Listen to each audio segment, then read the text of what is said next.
گروپی هونەری کوردستان باوکاری دکتۆر ڕێکەوت حەمڕەشید یەکەمین فێستیڤاڵ و پێشانگای شێوەکاری نێودەوڵەتی بە ناونیشانی ئاشتی هیوای گەلانە کردەوە.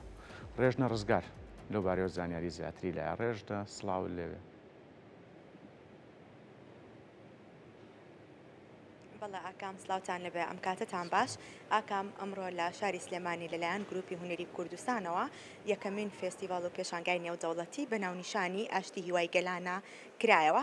دیارە لە نێو پێشانگاکەدا چەندین جۆرکاری شێو و قەبارە جیاوازی هونەرمەندانی وڵاتە جیاوازەکان و هونەرمەندانی ناوخۆی کوردستانی تێدایە و لێرە ئەمڕۆ پێشانگاکان نمایش کراوە. من دەمەوێت زانیاری زیاتر لە بەڕێز کاکدانا دارا وەربگرم کە بەڕێزیان سەرپەرشتیاری گروپی هونەری کوردستانن. بەبوورە کاکدانا سلااوت لەبێ زۆر سپاس دەکەم مەمنون. بیرۆکەی یەکەمین فێستیڤال و پێشانگای نێودەوڵەتی چۆن بوو لەلایەن بەڕێستانەوە؟ بەڵێ سەرەتا زۆر سپاس بۆ جەنابتان.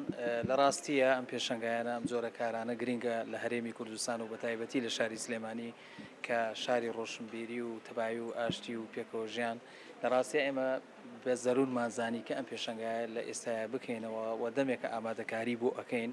پێشەنگاکە بە ناوی ئاشتی بۆ جیهان و ئاشتی هیوای گەلانە ئەتوانی چەندین ناوی لێ بنەی و بەڕاستی 55 شێوەکاتیایە بەشداریان کردووە بە 55 تابلۆواتە هەر یەک بە یەک تابلۆ و لەسەر ئاستی جیهان و دەرەوە با بڵێن وڵاتان وڵاتە عەرەبیەکان وڵاتە ئەوروپیەکان 8 وڵاتی دنیاتیایە بەشدارن بە تابلۆ جوانەکانیان و هەم ئەندامی خۆمانن لە وڵاتانە هەم نوێنەری ئێمن لەوانە لەبەرەوە بە زەرور مازانی کە ئەم پێشەنگایە نمایشکەین لە شاری سلێمانی.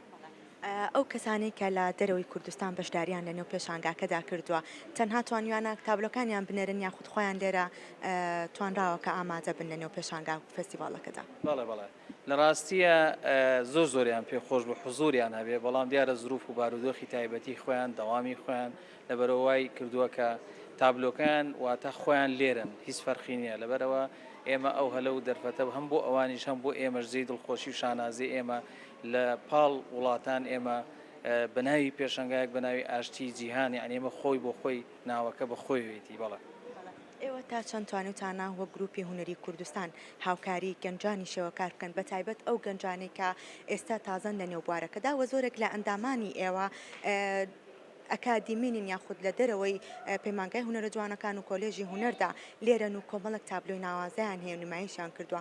تا چەند دەستگیرۆی ئێوە گرنگە بۆ ئەو گەنجانە یاخود تا چەندێک هاوکاریانن؟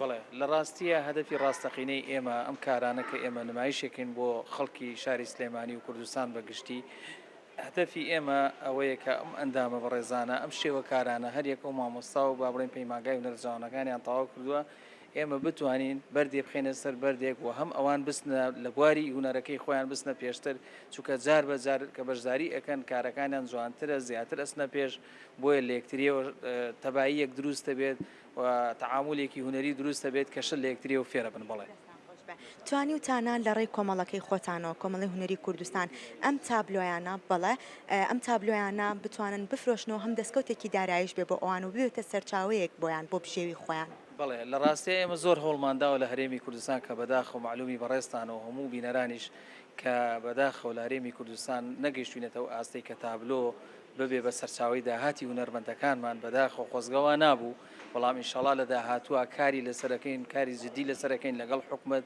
لەگەڵ لایەنە پەیوەندیدارەکان لەسەر خەتەبین بۆ ئەوەی کە لە خزمەتی گشتی ئەم کارانە ڕاپەڕێین. بەڕێز کاکدانا دارا سپاس دەکەم کە بەڕێزیان سەرپەرشتیاری کۆمەڵی هونەری کوردستانن. بەڵێ ئاکام لێرە ژمارەیەکی زۆر لە تابلۆکان لێرە نمایش کراوە کۆمەڵێک کاری ناوازەی هونەرمەندانی کوردستان و دەرەوەی کوردستانی تێدایە. من مەبەستمان لەگەڵێکێک لە بەشداربووەکانی ئەم پێشانگایش گفتوگۆیەک بکەین و باسێک لە کارە هونەریەکەی خۆی بکەین. دەچینە لای بەڕێز خاتوژین. سلااوت لەبێ و ئەم کاتت باش. زۆر سپاس دەکەم. بە چەند تابلۆ ئەمڕۆ لە نێو ئەم پێشانگایەدا بەشداری و کردووە و هەستە چۆنەکە لە نێو پێشانگایەکی لەم شێوەیە تابلۆکانت نمایشەکەی؟ سەرەتا بە خێراتندانەکەم من بە دوو تابلۆی هونەری بەشدارم لەم پێشانگایەدا. لەم پێشانگایەدا نزیکی 55 تابلۆی هونەری دانراوە کە بە بەشداری 8 وڵاتی جیهانە.